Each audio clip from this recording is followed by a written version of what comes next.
This is Stan Romanek, and you're listening to Unknown Origins Radio.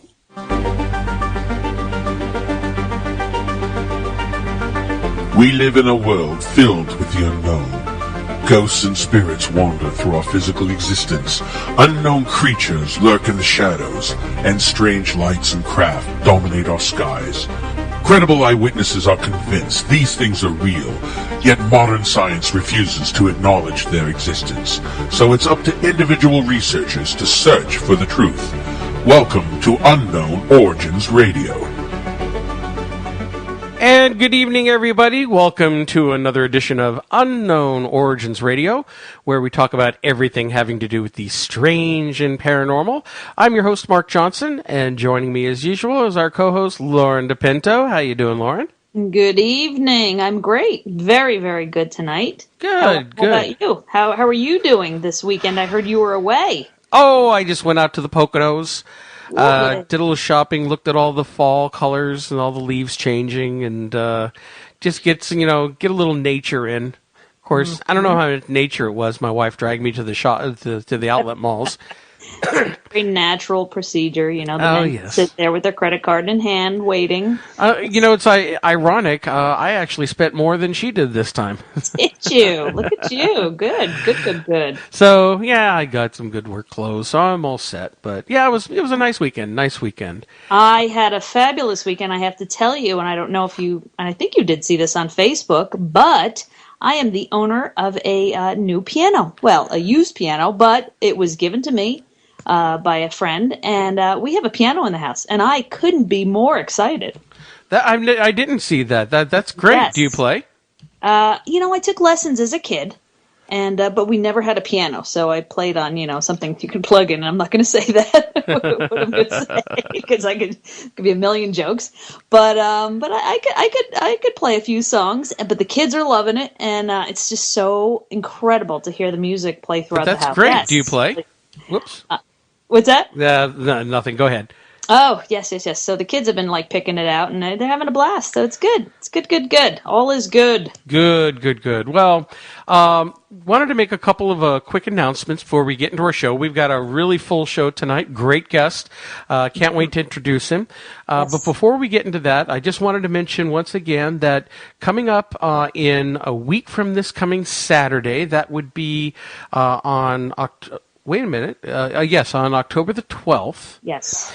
It was going to be our good friend Bruce Tango from the Ghost Hunters TV show is putting together his first annual Monster Mash Mayhem Halloween party. This is going to be a really great party, and you can get tickets at monstermashparty.com. And a lot of our good friends are going to be there as guests. We have Brian Kano from Haunted Collector, and the Scared Crew is going to be there. Joe Chin from Ghost Hunters and Ghost Hunters International. Right. We have Cece the Huntress. Oh, good Lord! Who else is there? Michael Klosky, one of the zombies from The Walking Dead, will be there. Yes, great guy. Felix Sela, who's a little person who's famous in Hollywood for being Cousin It in the Addams Family, and Tweaky from Buck Rogers. Yeah, that's right. So it's going to be a really great event, and all the proceeds are going to benefit Max, a little child who is battling cancer. So all the proceeds are going to help Max out, and that's going to be October 12th from 6:30 p.m. to 11 p.m. Tickets are $56. You can go to monstermashparty.com and get your tickets. There's going to be dinner, dancing, endless entertainment. Oh, it sounds like a lot of fun. I can't wait. Yes. It seems great. Are you going to make it down? I don't know if I'm going to make it yet or not. I have something going on this weekend. I'm not sure what's going on next weekend, but if I can, I'll try to make it down. We'll see what we can do. Good. See what we can do. Another announcement I want to mention that as I've mentioned some on Facebook, and we've had the other director on, but I'm a member of Spirit Rescue International, and we are just putting it out there. We are looking for cases. So if anybody has been dealing with severe paranormal problems and you're looking for someone to help, and you're laughing. I hear laughter in the background. Tony. Yeah. Doug, behave, Tony. We haven't introduced you yet. I can hit that dump button. Having paranormal issues and you're looking for help, Spirit Rescue International can certainly help. We are, as of course the name says, international group. We've done cases all over the Americas, Canada, Europe, the UK, Australia. We can help anybody anywhere at absolutely no charge. So if you're interested in learning more, please visit our website at spiritrescueinternational.com. Yes, I am one of the directors, along with Irene Allen Block, who was our guest here just a couple of weeks ago. Mm-hmm. So definitely check it out. We will definitely be there to try to help anybody with their problems. And finally, one last announcement we wanted to talk about on a little more of a somber note. My group here in New Jersey Paranormal Research, we did lose one of our own members this last week. What a great loss. Yeah, this was a loss that really punched me in the gut. Mm-hmm. One of our members, Ellen Rady, she'd been with us for over 4 or 5 years with the group, passed away from cancer last Wednesday. It started off in her chest. I think it went up into her brain. She battled for 3 years, and I've never seen somebody be so courageous and just try to get on with her life and just be upbeat. Such a sweet person. And it's been about a year since I last saw her. And, I know she was still going through treatment at that time. And they had her memorial service on Friday night, and most of the NJPR team was able to make it to say our goodbyes. And I'm going to tell you something. I don't know if you would agree with me on this, Lauren, but I want my memorial service to be like that. Absolutely. Absolutely. That was the memorial service was at the Journey Within in Pompton Lakes, New Jersey. And it's a spiritualist church, and it was a lovely memorial to honor and celebrate this woman who deserves it, rightfully so. It was just so uplifting and so moving. I walked away from it just completely. I don't know. Just full of love. I was literally crying 1 minute and laughing the next, and and that was the whole point of it. Is. Right. The celebrating her life and, pointing out pretty much she's still around. Oh, yes. She's getting a much-needed rest.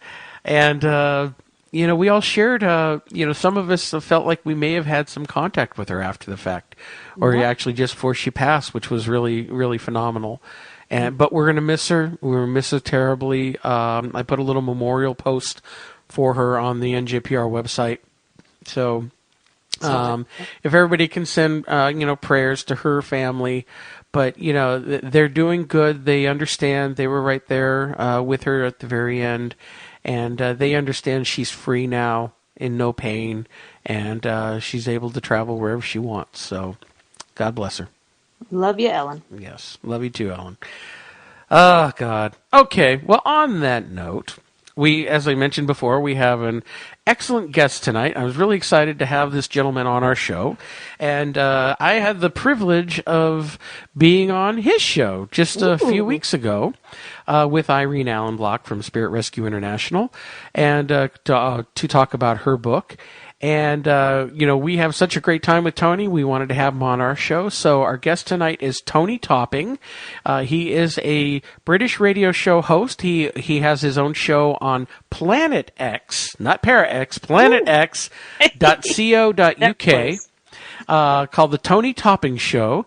And Tony has a very interesting story to tell about his own personal experiences. So please welcome Tony Topping to the program. How are you tonight, Tony? Oh, hello, good evening. Yes, I'm absolutely fine. Hello from Blighty, American listeners. Good evening, Mark, and good evening, Lauren. How are you? Hello. I can't believe that we have the United Kingdom listening to us tonight, Mark. That's amazing. I'm very excited. Yes. We have a lot of people tuning in tonight. I'm really excited. We have people all over. We even have people in Australia listening to us tonight. That's amazing, isn't it? Yes. That really is something else. Are you hearing me okay then, guys? Yes, you're coming in loud and clear. Loud and clear. That's excellent. Yes, no, it's all very well, thank you for having me. Thank you for having me on the show over here in the UK. I'm kind of like a media contributor to some major broadcasters from Channel 4 to the BBC to ITV regarding the paranormal and UFOs, and obviously that's due to my experiences that began in early childhood. and it's been a chaotic roller coaster ride of harassment, strange goings on, and trying to understand the big picture. And I'm always reminding myself that I'm some sort of Jason Bourne character, like in the Jason Bourne film where he's looking for his identity. So, I conclude myself, I call myself for my listeners, I say to my listeners that I am the paranormal identity. I'm a paranormal Jason Bourne. That's great. Now, Tony, I haven't had a chance really to talk to you yet about your experiences, and now here's the perfect opportunity. Indeed. If you could start and tell our audience, what is it that you first started to experience, and how did you get all embroiled in all this high strangeness? Yeah, okay. Well, in the UK, I'm very well known for my experiences, but maybe US listeners may not be so familiar. But basically, my experiences started in childhood at the age of 2, and then carried on in childhood and into the teenage years, where I dabble in I even dabbled in the occult, actually. And my father was a very powerful healer. He was so powerful, was my father as a healer, that I saw him heal somebody's neuralgia. This woman was in tears, in agony, in pain, and he laid his hands on her and he healed her. And 1,001 other things, including bringing a cat back from death's door and all that kind of thing. So he was a very powerful healer. He was that powerful that if I was naughty at the age of 9 and I had a headache, he'd spark me out on the bed. He had the capability, instead of hitting me if I was naughty, to actually give me a headache and lay me out on the bed. Such was his power. I didn't get on with my father. I didn't see eye to eye. I feel a great deal of sadness as to how that relationship went with him. It wasn't very pleasant. My father, that area was just not pleasant at all in my life. But the paranormal experiences and high strangeness followed me for a very long time, really. And I had my first UFO encounter in 1992, whereby I saw something. 91, should I say? Before I went to stage school, I went to a top London stage school, and I had an experience of one of these UFOs coming in over the house for a split second and then off again. It was like something out of Close Encounters, and I thought to myself, well, I didn't think anything of it really. And that it was quite bizarre. I went to stage school in London, and nothing really happened until about 1996, when all hell broke loose, and I started having strange dreams and being followed by UFOs. These bizarre dots of light would at speed come over St Mary Cray at Orpington, where I used to live, and all this kind of thing. Returned to Selby in 1996, and this is after a chaotic roller coaster ride of paranormal experiences, and I returned back to Selby in 1996. The years between about 91 and 96 at drama school, and so on and so forth. Nothing much happened until I came back in 96, and then all hell broke loose, and I started having UFOs coming in over the garden. In 1996 that began, and it began with the two UFOs merging, these two dots of light merging, an orange flash in the sky, and I wandered around for months in a bit of a daze, wondering what all that was about. But it wasn't until about 1999 when I actually had a UFO come in over the house and illuminate a TV antenna that all hell broke loose, and I started being followed by an unmarked helicopter filmed me, which I'll go into. I had phone calls, high-tech harassment. What was troubling about that, or the more perceptive people, Mark and Lauren, would turn round and say, not so much that I wasn't targeted, but the question was, how did they know to target me? Because the people who harassed me were aware of what was going on with these objects coming in, but I was not. So there is a very serious issue of ethics and accountability among government agencies that are aware of the UFO situation and harass researchers. And it's something beyond Snowden and PRISM and Keyscore and what the NSA are up to with surveillance on people. There is a surveillance state that goes beyond that, as far as I'm concerned, and that's what I've seen firsthand. Well, with your experience in seeing these craft, Now, this is where I'm a little fuzzy. Did you only just see the UFOs, or did you have other types of experiences? No, I have other types of experiences connected with them, and nothing can prepare you for what they look like. Nothing can prepare you for what they look like, and then you're gradually normalised into what they look like. But basically, in a nutshell, this UFO came in over the house in 1999. It illuminated a TV antenna. It went for image analysis. During image analysis, which was conducted by a former special effects director who worked on a movie, he concluded that the UFO was indeed a UFO. It was, in fact, going 360 degrees. It was strobe sequence was not that of Civil Aviation Authority in the UK strobe sequence for an aircraft. It was doing all kinds of crazy manoeuvres that an aircraft could not do, and then it backed off and it backed away from where I was filming. I was actually filming it as well, and illuminated a TV antenna twice. Connected with that, there was somebody out there who knew all this was going on and started to harass me. But what happens is if you ever see the movie Inception, have you seen that, Lauren and Mark? Inception. Yes. I don't think I've seen Inception. Have you, Mark? Yeah, Inception's the one with the Leonardo DiCaprio and the dreams within dreams. Yeah. Right. It's a very good yardstick to use because what goes out on the internet about UFOs and ET and what is written about UFOs and ET, about people interacting with them, real life seems to bear no resemblance to it. So what happens is if you can imagine that environment similar to Inception, like a subconscious landscape, if you imagine that landscape being incepted into by intelligences that are not human, and then if you add to that a subconscious subliminal collective that is not part of the human race, you have a rough gist of what you've got yourself into at a very deep level. I've explained that in a very narrow way, really, but that's roughly what appears to be going on. It's taken me nearly 30 years to conclude that. So the question is why. So it's not the when and the who. The question is why, which I'm having trouble understanding. Right. But the first two, the who and the when, and who they are, and the when is fine. But it's the why that I'm baffled by. Mm-hmm. Yeah, really baffled by. Why am I having these experiences is the thing that is eluding me constantly. I don't quite get it.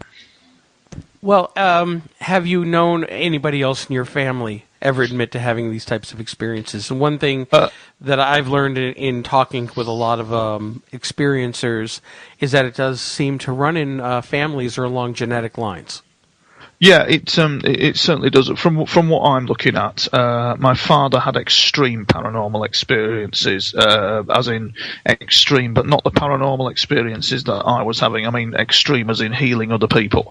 Right. He had the capability to heal others. He had some ghostly experiences. My mother has had UFO experiences, although she doesn't talk about it, but she has had a couple of incidents where she's opened the curtains to find a UFO looking at her, and all that kind of thing. And there appears to be no explanation as to why they're doing it. So it appears. I think there is an explanation as to why they're doing it, which we'll come to in a minute. But what is more important for me is the severity of harassment that I received from an unknown quarter that was aware of the UFO situation, is aware of it internationally, and probably turns around to various governments of the world and says, keep quiet.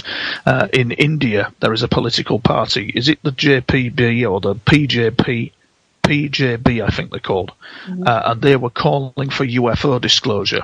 And it's interesting, India is a very revealing nation because there was an article written in Nexus magazine by C.B. Scott Jones regarding the fact that China is the country to lead disclosure. And even the Citizens UFO hearing said that China is the country to, in Stephen Bassett's opinion, was the country to lead the world to disclosure.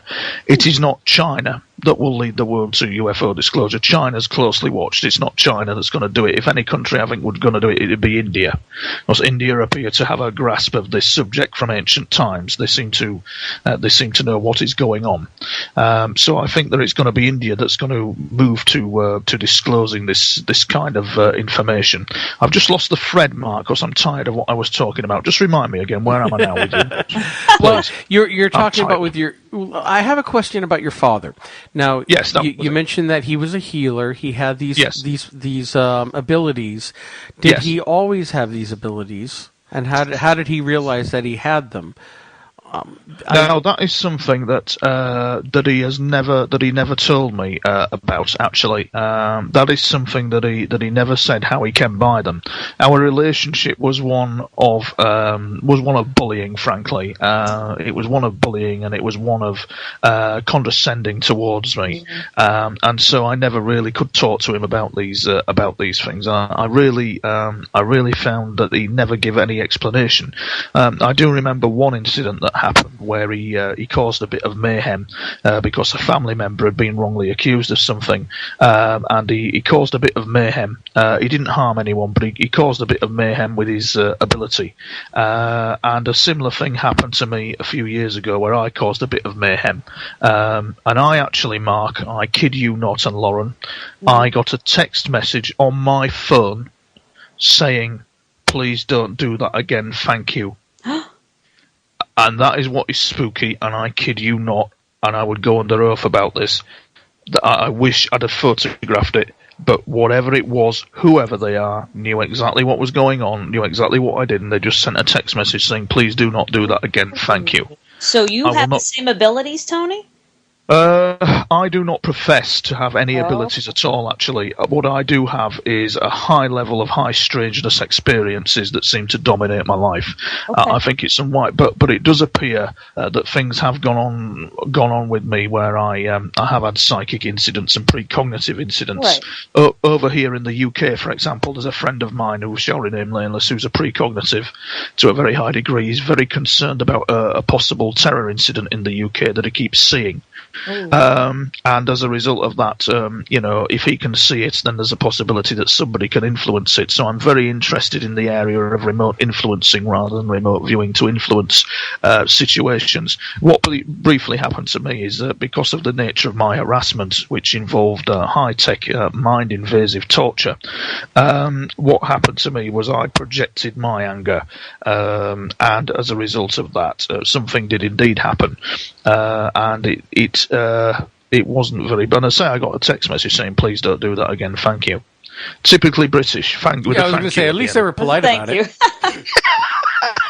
yeah, exactly. And it's very worrying that I had a goon squad following me, a goon squad of individuals who were following me and making passing remarks as I walked past them in a pub. They'd follow me, and there was one incident in a pub which is in the public domain where I'd walked past one of this individual in particular.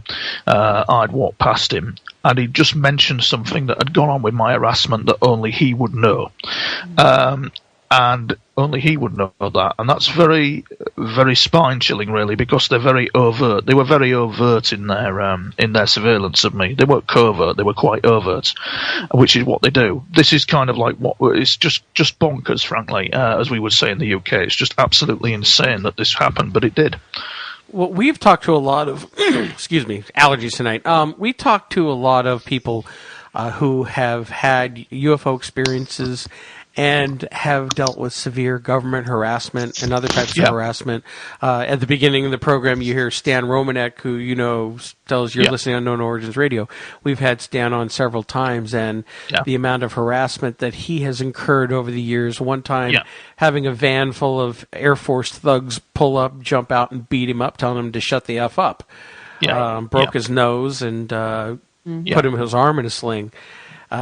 So, it does happen. Yes, it does happen. And what is worrying is also the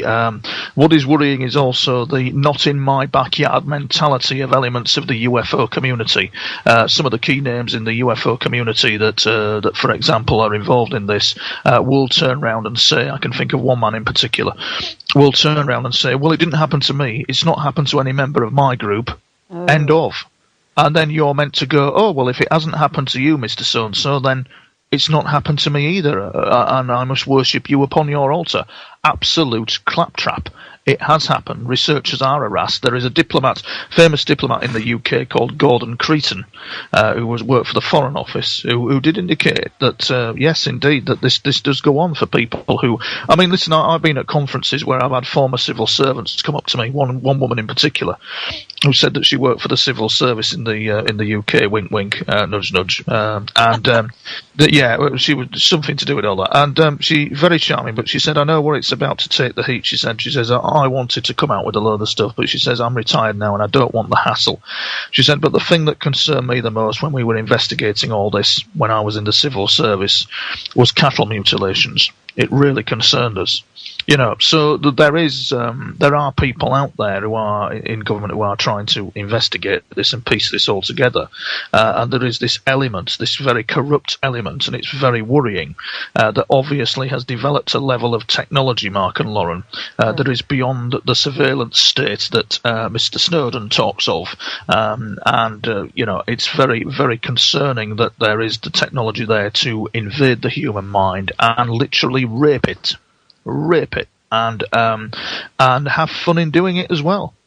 It's sinister. We had on, we mentioned earlier Irene Allen Block, who's the author of The Psychic Spy, and we had her on a couple weeks ago, and and I was on your show with her, and one of the things that she talked about in that book is the remote influencing and, also assassinations carried out by psychics, causing people to stop your heart and, or cause you to do something like step in front of a bus. And, that in itself, if that is true, is extremely frightening because they could have anybody appear to have an accident and eliminate them. Paranormal espionage is a very frightening world. It's a very frightening thing, because I certainly wasn't prepared for the onslaught in sleep that I got, and I'm suffering a great deal from those experiences. If you can imagine, I'll give you an example. Fast asleep at 3 o'clock in the morning, you're awoken by gunfire and screaming into the middle of your head, on a regular basis. Not just once a day. It was once a day. It happened to me. Another classic would be the wake up call at 5 a.m. where they ring an alarm bell in your head. Now, at first glance, you may say, "Well, this guy must be completely off his rocker," but that's not correct. What it's about is about an unaccountable group of individuals who have this technology and are deploying it any will they want, in any way they want, without any accountability whatsoever. And the former health minister of Finland was targeted with this technology. It's out there, and I suffered severe harassment with it, and it's not very pleasant at all. It really isn't. And sleep deprivation, and the sinister invasion of technology where they can actually, Mark and Lauren, relax you while they're torturing you. It's absolute. This is, and you see, the thing is America and Britain and all these nations need to wake up. We're being warned. We need to be woken up to all this as to what is actually going on, because nobody's safe from it. Nobody is safe from this technology at all, and that is all because I had this mysterious object come over my house. I was even filmed by an unmarked helicopter. We went to a publication called Jane's Defence Weekly. And they had this helicopter analysed as to why it was filming me. That was insane what happened there. And it was an unmarked AS-555 helicopter that was used for surveillance purposes. And it had broken every air regulation in the book. It hovered across a street. It was like something out of a Jason Bourne movie. It was filming me. It hovered across the middle of a bloody street at the height of a street lamp. I don't know how high they are in the US, your street lamps, but and there was people parping the horns, trying to, parping their horns in frustration at this helicopter hovering across the road filming me. And the question is why. That is what is eluding me, is the why that is happening. Oh, crazy. Well, there's a chance, and I'm just going to throw this out here. You could tell me yes or no. Have you had experiences where you've had missing time? All the time, yeah. Missing time in dreams as well, which is most bizarre. You can be in the middle of a dream, and you can have missing time in the dreamscape, and that is a most unusual feeling. So you don't just have missing time; you have missing time in the dream. So you can be dreaming, and then all of a sudden you're put back in the dream again, which is most bizarre. And that's where it seems like why they're harassing or observing you, because they may know more about what's going on than you do. You know, so who knows what's happening in these experiences of missing time, and they're probably already they know what's going on, and maybe they're afraid, or it's part of their experiment. You don't know. You don't know. I know that at some point in the proceedings they were experimenting on me, and that's a human thing, not an alien thing. They were calibrating this technology. They were experimenting with it. I was just the guy for the job. So they were doing all that. Definitely so. It's just that they weren't meant to be rumbled in the process, because I truly did rumble them. I truly kind of I don't know why, but they came my way, and they probably picked on the wrong man. It's been quite a war. It really has. And, at the end of the day, talking about this, at first glance, until you really go into it, people would think you're absolutely barking, but it actually happened.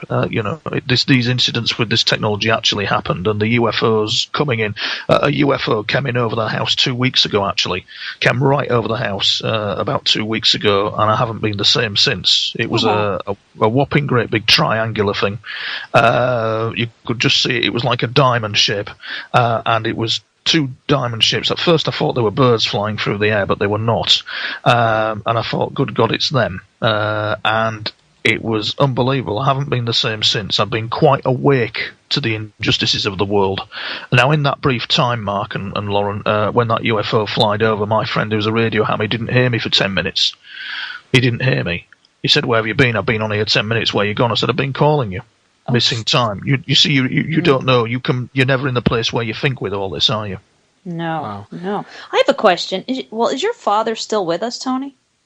No, I'm afraid not. No, he sadly departed. Yes, it was it was absolutely tragic what happened. The relationship between me and my father was a tragedy. I feel. So sorry, and I don't mean to bring up your dad. Not at all. But I'm curious. I mean, sometimes we're limited to how much we know about our parents and their history and their involvement. Yes. Could he have had some involvement with the government that you're unaware of? Well, bizarre as it may seem, he told me the story that he was once approached by the KGB in Austria. Uh-huh. I have no idea why that happened at all, but he mentioned it to me. Mm-hmm. And his superior officers said that he wasn't to get involved. Why that happened, I don't quite know. There is possibly some involvement, but I understand he was discharged from the army for some reason because of family issues and all that kind of thing. But I would like to see his service record, just for my own curiosity, just to see if there was anything like that going on. He did tell me when he was in the army, based in Austria, in Vienna, in 1950, that there was all kinds of things happening. And in Vienna in 1950, because I've studied espionage, there was an active KGB spy ring in Vienna that was recruiting, I think, American servicemen and all that kind of thing. But you just don't know, do you, Lauren? You just don't know. No. Well, that's actually an interesting question that Lauren brought up, because, again, in all my discussions with people, these experiences, a good many of them, I'll use Whitley Strieber as an example. You know, his father was in the military, and he seems to believe that there was some involvement that got him involved as a child in these programs.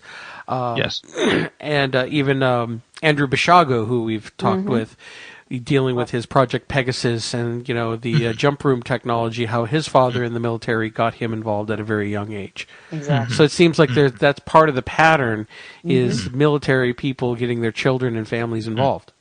Yeah, it is part of the pattern. Although my father wasn't involved in the military when I was born in 1970, I think that it's more a case of tracking, more a case of very advanced tracking technology within a subliminal inception type environment that is not kind of, if you were to class the collective unconsciousness of humanity as like an internet, then what we're dealing with is an alien darknet.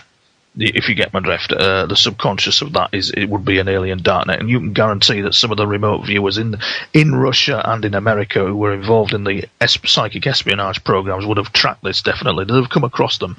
I know. I was doing some research on the head of the KGB's paranormal research wing, paranormal spy unit, actually, called Alexei Yusavin, and he came out with some very revealing stuff to do with his unit tracking UFOs and aliens, and they didn't do it ad hoc either. They had quality control, and the difference between the US, they had remote viewers, but in the Russia they had info channel operators, and they channeled information at a very high level.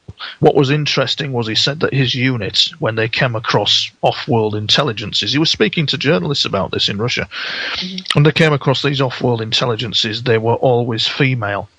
And that's very true, they are. They're always female. The rare will you see the male of the species wandering around, but always the female. Absolutely. And what is absolutely interesting is how normal, but yet not normal, they look to us. It's when it happened to me, where I had an incident where I was asleep, and I had this woman tying her hair back in a mirror. My old mirror, it was like a simulation. And she was in my old house where I used to be when I was a lad, and she was tying her hair back in a mirror. And all you could see was the back of her, and she actually said in fluent English, "How do I look?" And when I looked, she had pointed face, blue eyes, very radiant skin. Just said, "How do I look?" And I'd never seen anything like it. Never seen anything quite like it. And the other one is the blonde female alien with the very spiked hair. Blonde in colour, but very spiked hair. Radiant blonde, Nordic looking. So pink. Nordic again. Yeah, pink. Sorry? The artist Pink, you know. Oh gosh. Yes, you've got it actually. Yeah, the artist Pink. Yeah, that's a good. Sorry, Lauren, you're just dropping out. Say again. Oh, I'm sorry. No, it's funny how you mentioned Nordic looking. So many people say that blonde, Nordic looking, and that's very interesting. This is not the first time I've heard that. Yeah, the blonde Nordic looking, and their technology is radically different to ours. And it's interesting to note that this guy Alexei Savin, indicated that that as far as the ETs were concerned, when his unit was liaising with them, he said, quite brazen to Russian journalists, when they were liaising with them, they discovered that the feedback they were getting from them was that mankind, the human race, are in their infancy. We are not ready to liaise with them yet. And he said there was no talk from them of military technology. There was no talk. They did not show them anything that was military at all. What they did show them was medical technology, but nothing military. And I know from my experiences that these ET craft, these off-world craft, do carry offensive weapons systems, but they're rarely used because they're very advanced, peaceful people at some level. They don't really, they don't want conflict and war. They always seem concerned about our nuclear power, though. Nuclear issues is something they're very concerned about. And always the fact that their technology would be used to make weapons delivery systems better. Very interesting. Well, I don't even trust the government to get our healthcare system right, not alone trying to get advanced military weaponry. Yeah. Right. When you're talking about your experiences with these aliens or these extraterrestrials or whatever they may be, you obviously had some very, very negative experiences with, humans and the government. What are your feelings about these aliens that you've interacted with? Good, bad, indifferent? Which ones, Mark? The ones that have caused the aggro, or the ones that I kind of like have ongoing experience with? I guess the ones that you've been having the ongoing experiences with. How do you feel about them? Well, the ones that I'm having the ongoing experience with carry with them a puzzling elusiveness of not telling you the full picture of what they're doing and why they're doing it, or why they're even interacting, and that seems to be happening quite a lot. The other thing about it is the kind of like the darker components of it all. There are some very dark ancient forces that work among us that are simply not human and have been around mankind for a very long time, and ETs these off-world visitors are quite aware of them. Routinely, these off-world visitors have bases in our oceans near the Pacific and Indian Oceans. I hazard a guess, an estimate. I make no apology for saying all this, but I hazard a guess that the UFO that illuminated a TV antenna was possibly from a base in the Indian or Pacific Ocean. It hadn't come from another planet. It's on my YouTube channel, the UFO in question. But I'm coming out with all this, and I can't give you a reason why it's happening, and that's frankly irritating. All I can tell you is what I've seen and why I'm going through what I'm going through. But I'm sure all will be revealed in time. But I have seen things that are not human, that are off-world, and you can never be prepared for the impact of it. Never be prepared. And sometimes I question the ethics of it all, the ethics of the behaviour, what's going on as well. Well, it's a lot of it's so highly unethical. But I want to go back and touch on the when you sent out that blast in anger. You insinuated that it was another group. Then not the group of aliens that you were normally dealing with, but another group. Can you talk about who they are? I insinuated there was another group in reference to what, Mark? Sorry, in reference to you being naughty and blasting that anger at them, and then you get the text message saying, "Don't do that again." The mind. All right, no, I don't think that was alien. I think that was very human, actually. No, okay. I don't think that was. No, I don't think that was. I don't think that was alien. I think that was actually very human. Okay. What is of concern is the fact that they knew before I did what they were watching for. That's absolutely unbelievable. It's absolutely mind blowing, isn't it? Even I, as I sit here, can't quite believe I'm telling you all this. Frankly, I mean, I'm tired. It's quarter to 2 in the UK, and I'm sat here thinking, am I really, really coming out with all this? Did this really happen? It did. It's all happened. There's no, I haven't got a big book for sale, a big bestseller book. There's no millions in the bank from my story. It's just what happened, and it's concerning. The ethics of it all are very concerning. It's as if you're having some sort of big hidden street brawl involving forces. It's like you're holding a deck of cards, and you've got the deck in front of you, and they know what hand you're playing, but you don't. And it's very sneaky in that sense. It really is. It is, certainly is. So let me ask you this then: if the British government, and in turn, we can point fingers at the American government too. If they have this technology, this advanced telepathic, psychic type of technology, where they can read our thoughts, they can control us to a certain extent, they can do all of these fantastic things that sound like science fiction, and it's all being kept from us, but yet, what does that say for our government in general? Get away from the military, get away from the spy agencies.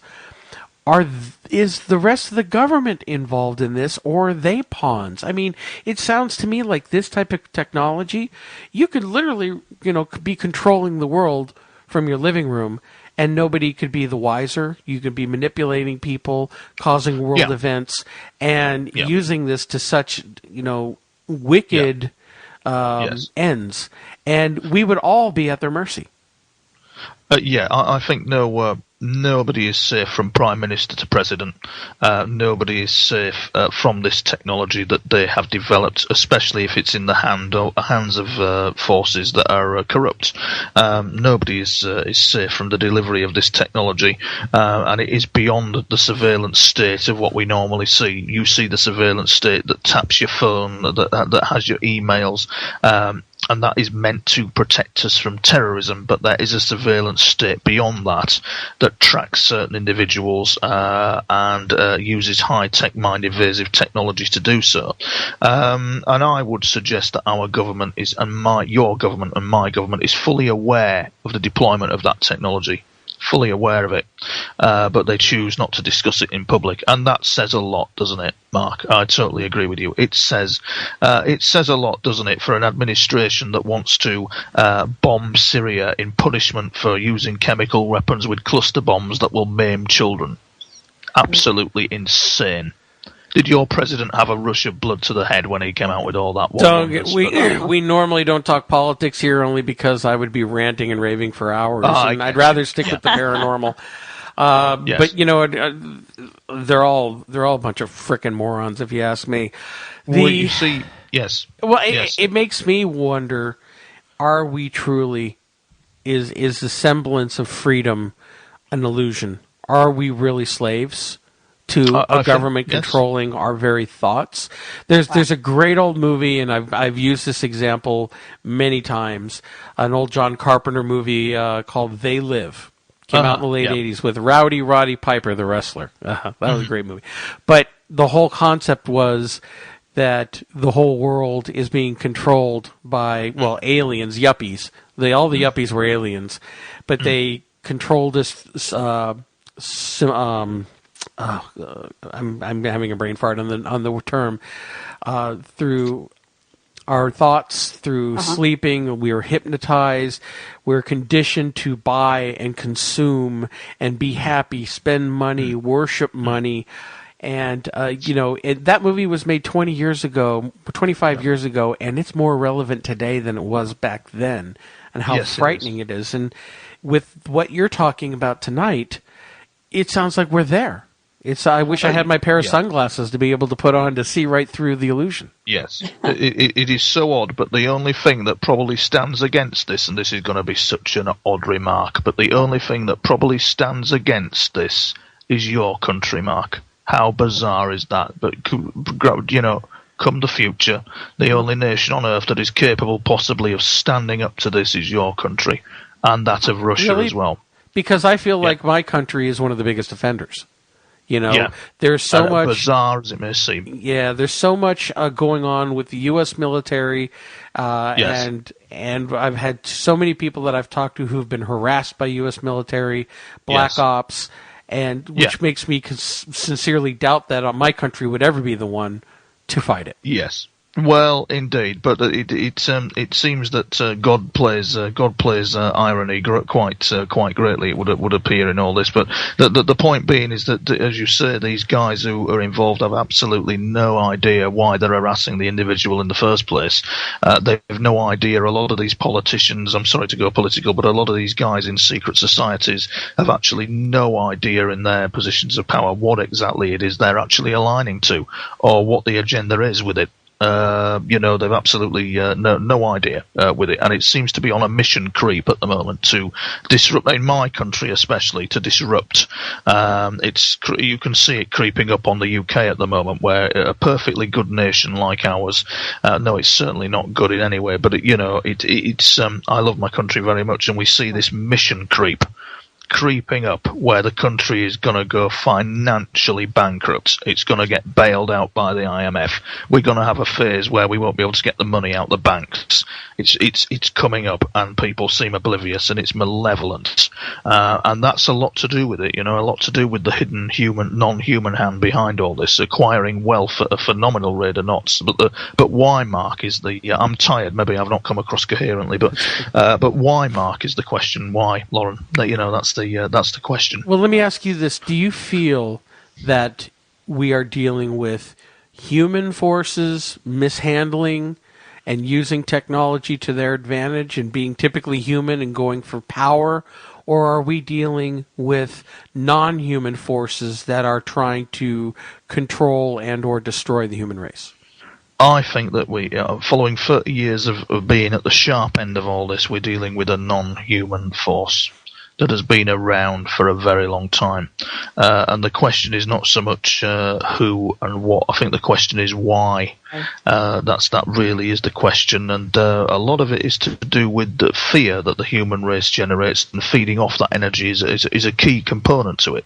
Appears to be, anyway. This came as a startling discovery for me, but probably people out there who like you, Mark, in Spirit Rescue, probably were aware of this. But that came as a bit of a startling discovery, that there's a reason for these conflicts that are going on. I don't think, world wars, carefully and cunningly arranged with a neutral country to launder the money through. None of it adds up. It just does not add up. It really doesn't. And unfortunately, the UFO encounters with the ETs are being as elusive as ever. The predictions I've seen and heard about our future of humanity is just spine-chilling, frankly. And I can't trust them. I can't trust the data, so I stay quiet about it, because they just cannot be trusted. And it's just shocking. It really is. We're being warned. We have, as Philip Corso said, Roswell guy, Philip Corso, a probable future if we can take it, a new future for the human race if we can handle it, that's what we need to do. Wow. We need to really seriously look at everything we do, as a race of people. If we do not, the consequences will be catastrophic. See, I'm a rebel to begin with, so I'm more than happy to fight the good fight. And if there's a way, I mean, I've always heard contradictory predictions of the future. Everything from, the 1,000-year peace, world peace and love, and the hippie movement, to a very, very dark, depressing, controlled future where we are basically enslaved. And it's at this point, what can we do as citizens other than what we're doing right now is at least spread the awareness. I'm sure there are people listening to this right now thinking it's a load, and I'll use a British term, a load of bollocks. But at the same time, if we're at least raising the consciousness, raising the awareness, because if this is really going on, what we can do as individuals to put a stop to it. Yeah, absolutely. No, that's absolutely correct. I think the conversation with you guys has gone down a bit of a dark avenue, which is an avenue I didn't really want to go down. But needless to say, on a positive note, I've got to say with my experiences that I've become aware of the world like never before, really. But it's been very hard going because the psychic attacks that I can sometimes get are ferocious, and they are. It's a very elusive thing, but it can happen. Because we're strong, some of us are very, very powerful, and therefore we get targeted because we're powerful, not because we're weak. So it can happen. Can that? The question is obviously why, which is frankly eluding me as to why these experiences are actually happening. But let's say concern over our nuclear and military technology by these ETs is quite prominent, really. As for the time travel thing, the Mars jumping stuff and all that kind of thing, time travel is always the elephant in the room with UFOs. It certainly is, because I don't think it works. It just works in a very odd way, especially for certain individuals who have been abducted into other dimensions and then are put back again into 3 dimensions. It's as if you've crossed points of time and then you put back again, and the future kind of like feeds back at you, pings back at you into your awareness. It's quite freaky. That's all. The only way I can sum it up. I don't think he went to Mars, Mark. Your friend, is it? Do you believe the story? Right. Oh, Andrew? Well, you know what? He's coming back on our show next week, and is he? We didn't get a chance last time to talk much about Mars. We're going to focus mostly on Mars. I'm going to tell you this. I've heard his story a few times, and when you hear it paraphrased, it sounds like a load of garbage. But when you listen to what he has to say, it's very intriguing. Whether I believe it or not, I'm completely on the fence. I'm interested to hear what he has to say. I guess only time will tell. But what is your opinion of it? What do I think? Yes. I think that. Now then, I haven't heard the full story. I only heard brief snippets of it, but I just feel that for those of us who have been kind of like involved very deeply in all this, that what he's saying is just completely out of context. It doesn't really work like that. Time travel seems to be a subconscious thing, a non-locality thing, whereby the subconscious mind, is a very primitive technology. Where if you're if you're kind of like ahead in time, you develop a very primitive subconscious signaling technology that can indeed bypass time. Non-locality time doesn't exist. That's how primitive it can be. I don't think it's all as flash as the science fiction movies make out, It's an intriguing concept. Now, it is. Have you, in your experiences, you've talked about you've had many cases of missing time, but you've also had occasions where you've remembered your experiences with these creatures. Yeah. Have you ever considered hypnotic regression? Creatures is the wrong word, Mark. I wouldn't call them creatures. I'd call them off-world intelligences who are similar to us, but I would not call them creatures. No. All right. Fair enough. Have you ever considered doing hypnotic regression? No, I wouldn't be interested. I've studied it extensively. I was trained as a hypnotherapist, so I know the drill with that, and it wouldn't do me any purpose really.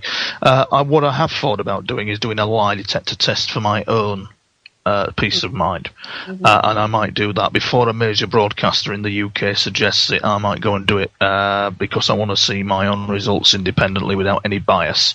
Because British broadcasters in the UK, some of them are okay and some of them are not. The BBC are not okay to work for. They're not a good crowd of people to work for. They really are not. The BBC management leave a lot to be desired.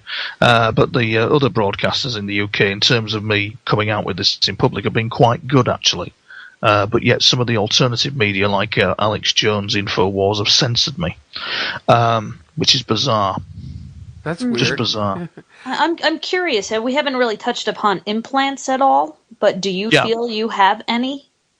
I feel I have some sort of interface going on with a technology that isn't quite an implant, but is something that kind of like interacts subconsciously with the mind and leaves no trace. Very advanced.